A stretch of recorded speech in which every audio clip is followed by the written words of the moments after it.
Thank you all for joining us today. We're getting a little bit of a late start, but it's my great pleasure to welcome you and to welcome our guest artist, Michael McHale. Are you from London, Michael? I'm from Ireland, but I live in London, I yes. mean, right now you're in London. I'm in London, yes. And for those of you who don't know, I'm the artistic director of Gretna Music. And we have a special guest interviewer as well as interviewee today, Debbie Ryan, who is a retired professor of music at Elizabethtown College, and who also serves on the Gretna Music Artistic Committee and is a pianist, which I am not, very generously offered to do the interview. So I will turn the floor over to Debbie and Michael. Okay, good morning or afternoon or whatever it is there, Michael. Hi, Debbie. How are you? Great to meet you.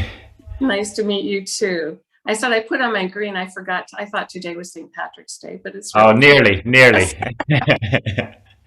yeah. Yeah, I've been listening to a lot of your work on YouTube and really excited to hear more about you as a pianist and about this fantastic trio. I'm a big Anthony McGill fan ever since I heard him in the New York Philharmonic a while ago with a solo piece, and I heard that clarinet come out. I thought, oh my gosh, he's phenomenal. He's an incredible artist. Yes, I'm not familiar with Damar, but I'm sure he is too. So I guess the first question, Michael, would be, how did this group come together? I mean, from what I see online, you have a wonderful musicality together, and it looks like you personally enjoy each other a lot. Yes, that's right. So Miriam Yarjumian, who was representing Anthony and Damare for many years, I started working with her as well, and she had this idea of putting the three of us together. As she knew already that I played a lot with the flutist James Galway and the clarinetist Michael Collins, wonderful British clarinetist. And so obviously playing the clarinet and flute, Anthony and Damare, she thought that we might get on well together.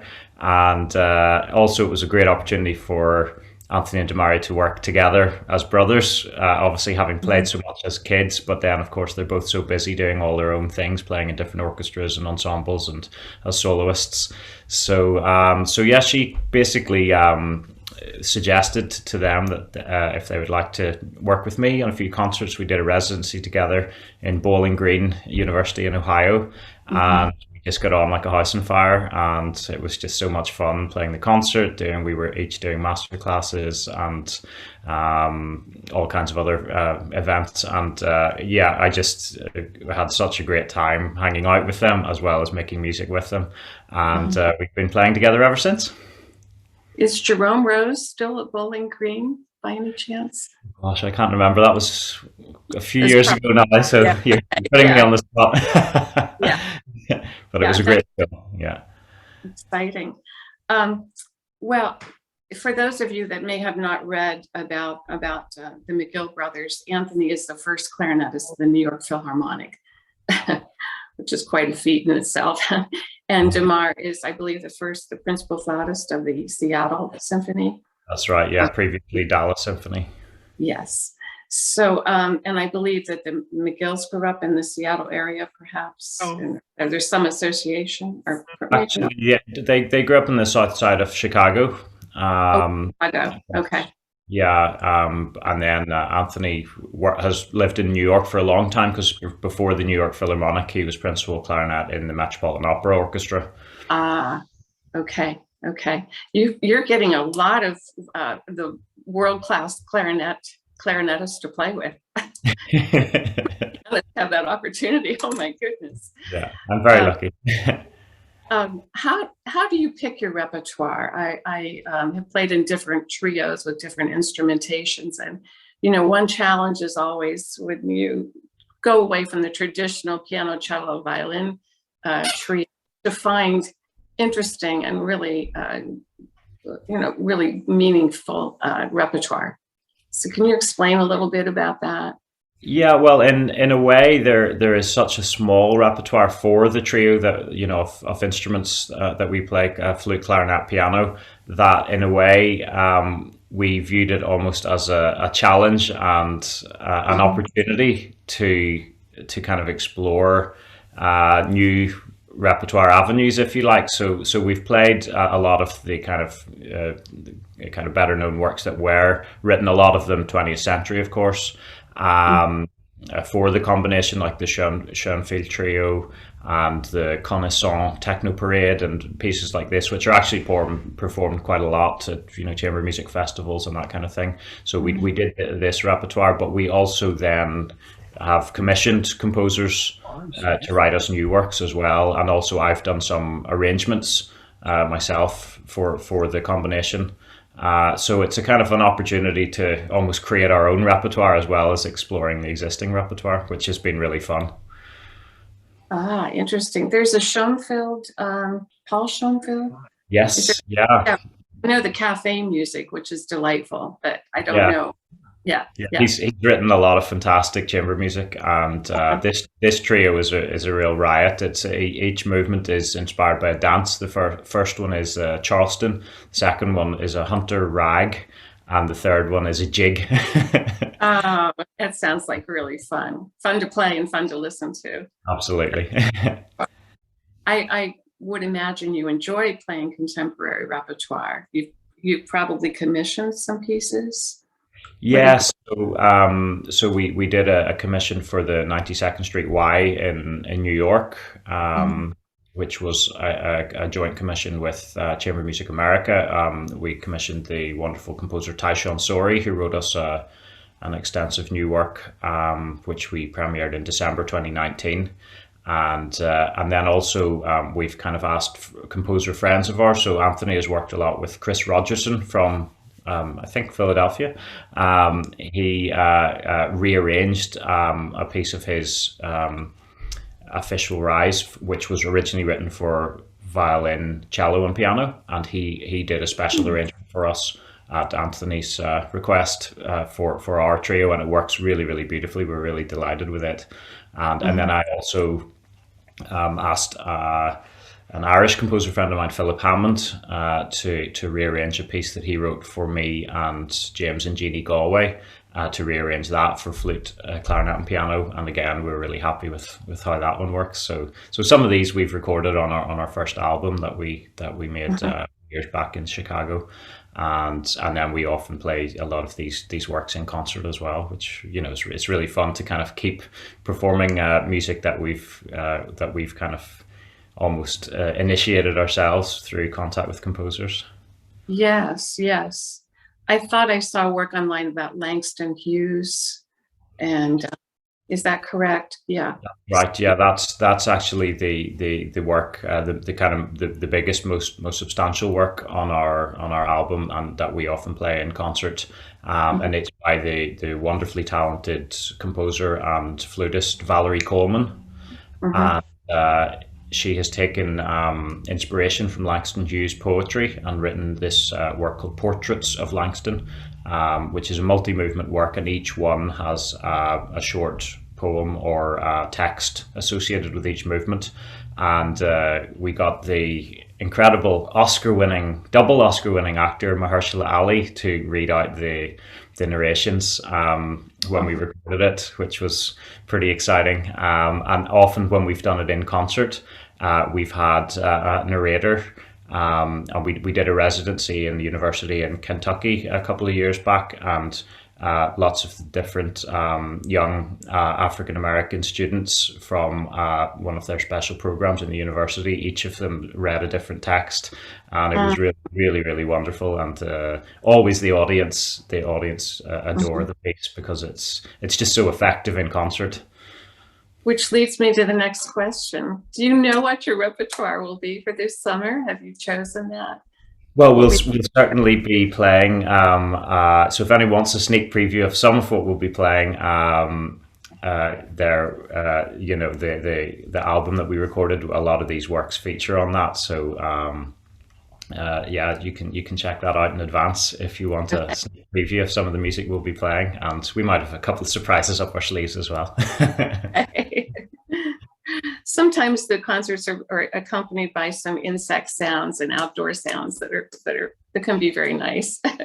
So you know. I'm really interested in how your career has evolved as I listen to the pieces you have that I was able to access. It strikes me that you're extremely versatile, that you, not only as a pianist, but as I see that you arrange pieces and not just solo pieces, but you've taken concerto form pieces and arranged them. And also I listened to a Danny Boy the other day. It was wonderful. It started out very simplistically and then it evolved. And I thought, oh my God, he's a jazz pianist too. Because you must have been improvising. I don't know, or was it all written out? Yes, no, it's not. It's not written out. Yeah, no. So I've kind of had in a way, a kind of slightly various kind of eclectic influences, and it's something that I'm really proud of, and something that I really feel very fortunate that I'm able to do so many different kind of branches of musical performance and even beyond performance. It's something I've always loved doing, is trying out new things, listening to new types of music. So yeah, that's why I do enjoy doing a lot of contemporary music. And actually next month I'm going to be giving the premiere of a new piece for piano and orchestra in Dublin in Ireland. It's a great piece written by a friend of mine from Dublin called Waiting for Elvira, which is it was written to act as a prelude to the Mozart Piano Concerto number 21 that featured in the movie Elvira Madigan, and he's got little quotes from the Mozart throughout it, and it's really fun. So I've enjoy working with contemporary composers. Then when I was 15 or 16, growing up in Belfast in Northern Ireland, a friend of mine and his dad both played in a little blues and jazz band, and so they got me in on that. And so, from a kind of youngish age, I had that kind of opportunity to learn to improvise a bit and not be kind of totally kind of restricted by the written music, and so that's something I'm quite grateful for, because it's something that I'm quite comfortable doing. Whether it be, I mean, I'm not of course a real jazz pianist, but my admiration for real jazz pianists is boundless, because I know how difficult it is. But it's something I enjoy as a hobby more than anything else. Yeah, but it means I'm comfortable, improvising an accompaniment to a song or whatever, and then that's something that has also led into my love of arranging and even occasionally composing myself. So yeah, I enjoy doing lots of different things, whether it be solo, whether it be chamber music, playing with orchestra, writing, arranging. I just love the variety, to be honest. That's quite unusual, I think, for most pianists. So it's amazing. And I'm wondering if that has lended itself to your ability as a collaborator, as a collaborative pianist with, chamber music and so on too. Just that freedom that you access by being comfortable in those different venues. Yeah, I think so. I think it definitely has helped. And the reason I love chamber music so much in particular is that collegial social aspect of it, which is, I find really important. I think if I was only doing solo recitals all year round, I think I'd go a bit mad, because I just get so lonely. Because you're already practicing on your own, of course, preparing, and as we know, as pianists, there's always far more notes in the piano part than any other part. So we're always practicing away in the background on our own. So to then also only be performing on your own, I think I couldn't cope with that. But people have different personalities, and I love working with other people, whether it be with orchestra or in chamber music or in duo partnership. I love the social aspect of it and the interaction on stage as well. Yes, I do too, especially when it's with people you really enjoy anyway. It's just the best, wonderful way of expressing. Yeah. Can you take a few moments and just tell us a little bit about you, like besides all of these remarkable musical activities you're doing? You must be pretty busy. What do you enjoy? Do you have hobbies? Do you have time you can explore things? Yes, yeah. Well, I do. I love kind of watching movies and going for runs, and been playing a lot of tennis recently since the pandemic, because that was one of the few outdoor sports that didn't require any, that social distancing wasn't a problem for. So that's something I've been enjoying doing a bit more of. Yeah, I enjoy nice food and drink.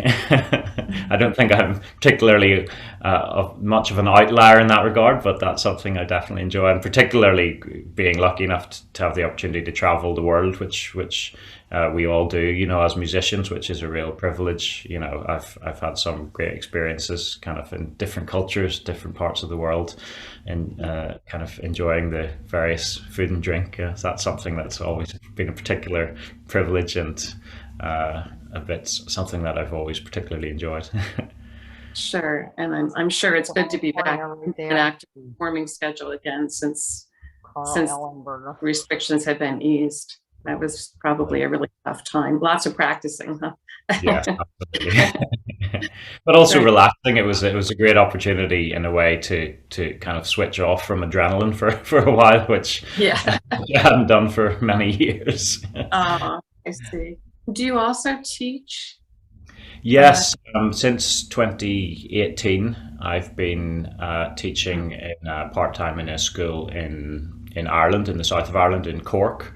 It's a wonderful school, part of the one of the universities there, and I teach undergraduate and postgraduate students, piano students, and they have a fabulous facility, beautiful building, a new building that was built 10 or 15 years ago, and they made the biggest single order in history from Steinway. So they've got 56 brand new Steinway pianos. Really?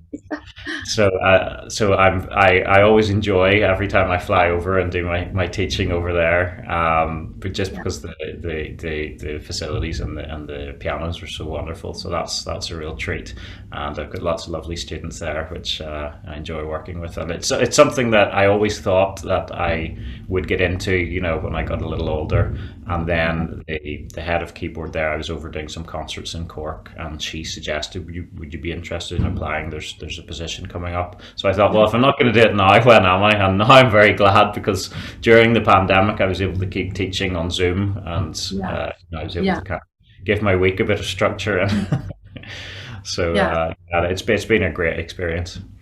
My goodness, you touch all areas.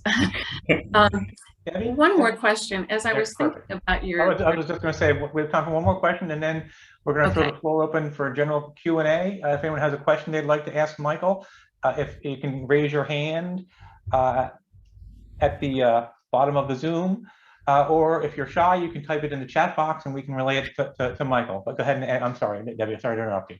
no, just one more question, Michael. How do you rehearse if Damara's in Seattle, Anthony's in New York, and you're in Europe? Do you do Zoom kind of rehearsals? Or do you do in-person rehearsals? Well, we do in-person rehearsals, so we always try and meet up before every, and because, as you know, we're all kind of busy doing our own different projects, and so often our rehearsals are quite compact, and we will meet up before either a short tour or residency or a patch of concerts, and we'll rehearse together. And the great thing for me personally, and for the trio, I guess, as a whole, working with two such wonderful musicians, but also two such wonderful musicians that know each other's playing since they were tiny children. Yeah. It really, the first rehearsal I had with Anthony and Damari, it didn't feel much different than playing with one person, because they Really? just, the way their sounds match together, the phrasing, rubato, everything, it's like they've got this telepathic relationship that they just almost know what the other's going to do before they do it, and so that makes my job a lot easier. They're just always on the same page, and as we were saying earlier, I love kind of collaborating and working in that chamber music setting. So really, we've been lucky in that we've never had too much trouble, getting to where we want to in a shorter period of time, maybe than you would, or certainly than I've had experiences, with in a piano trio with violin and cello, where there's bowings to work out and there's all of these, different issues. It really just, it kind of, fingers crossed, it'll keep happening this way, but it always feels just so comfortable and easy. And I guess that's why we all love playing together. Yes. Thank you so much, Michael. I'm so looking forward to hearing you play and meeting you in person. Yeah, and I'm looking forward to meeting you all too. Thank you. Does anybody else want to ask a question? Sorry? Does anybody else want to ask a question? If you'd like to raise your hand, you'll need to unmute yourself as well.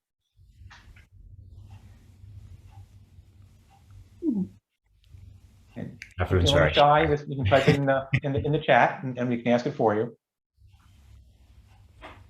Both Damari and his brother are Interlaken Arts Academy graduates. Do you hear them talk about that? I probably know a lot of their teachers, I guess. Yes, we played a concert in Interlaken a few years ago, and it was a real trip down memory lane for the two of them. And yeah, their experience there, from everything they told me, was really wonderful. And yeah, it's an amazing place. I was blown away, having never been there before myself. Were you there in the snow or in the summer? It was in the summer. Yeah, they're under several feet of snow most of the winter, but they get by. But yeah, it's a fabulous place, really inspiring. So Sir James Galway, which he's, famous over here. Can you tell us a little bit about how that came about and what it's like working with him?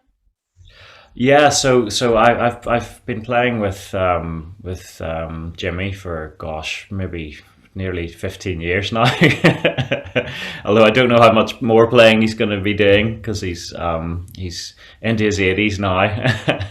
But it's been an amazing experience for me, growing up in Belfast, where he's from. He's a kind of cultural kind of icon there, just far transcending the music world. I mean, there's a mural in the center of Belfast with his picture with his golden flute.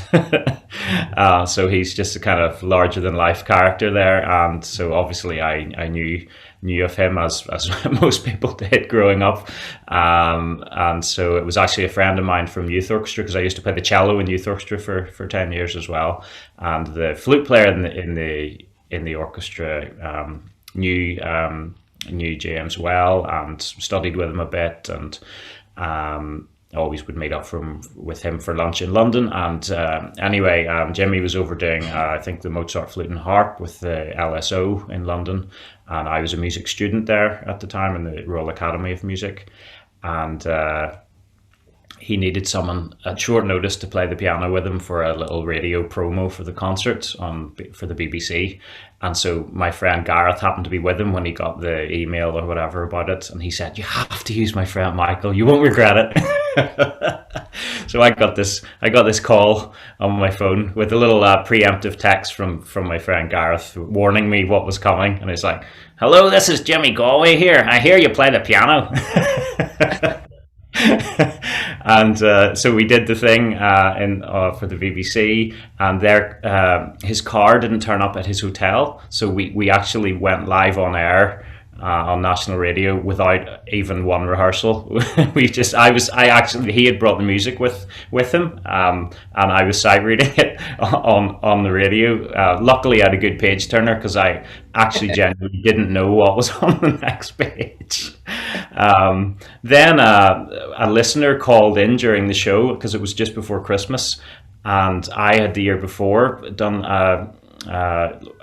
having been talking about my jazz arrangements, I did a version of Santa Claus is Coming to Town the year before for the BBC, and someone called in and said, "Could Michael play this?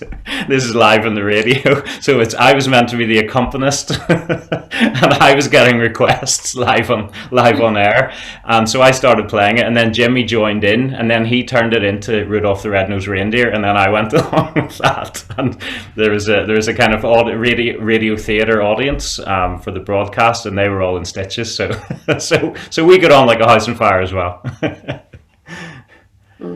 I see Mary That's Booker. an awesome story. Mary wants to know if you play any arrangements of O'Carolan's music. Yes, I actually recorded a whole album of music, a lot of which was from the O'Carolan tunes from the Edward Bunting collection of ancient Irish music, which was compiled by this organist and musician Edward Bunting in the late 18th century, and he collected all of these. He kind of notated all of these old Irish melodies from the Irish harpers, of whom O'Carolan was the most famous. Who many of whom were blind, none of whom could read or write music, and he notated all of these old Irish melodies and produced a couple of volumes of them. And so my composer friend Philip Hammond, who did one of the arrangements for our album, which is an O'Carolan melody, I think it's the Lamentation of Owen O'Neill it's called. So he also did a whole series of solo piano arrangements, I think 20 or 21, which I recorded for an album a few years ago. So yeah, I love all of those old melodies. They're really inspiring, very special. I see Mary Booker has her hand up. Mary, do you have a question? I do. Yes, Michael. Could you tell us a little more about the Elvira piece that you said you played that your friend wrote, and whether we would have access to that in any way? Yes, it'll be, the concert is on the 1st of May in Dublin this year, and I'm not sure, it'll definitely be being recorded for the radio. I'm not sure whether it's live or whether it's delayed broadcast. But maybe we can keep in touch, and I can pass on that information once I find it out. It's I'm not even sure myself whether it's going to be live or not, but it will be being recorded, I think. So, I was a big Elvira Madigan movie fan for years. Yeah. So I would love to hear that. It's wonderful, and of course the Mozart Concerto is fabulous too. So hopefully you'll enjoy this. I think it's a really fun piece. Thank you. Other questions from listeners? Any other questions? Last call. Okay. Well, I'd like to thank everyone for joining us today. Specifically, I want to thank Michael for taking time out of your, I guess, late afternoon in London. And very special thanks to Miriam Yardumian, who's Michael's agent, who is on the Zoom here. So we can thank Miriam for helping us pull this off, and look forward, Michael, to meeting you in person in July. Absolutely, look forward to it, Carl. Thank you so much, and great to see you all. Thank you.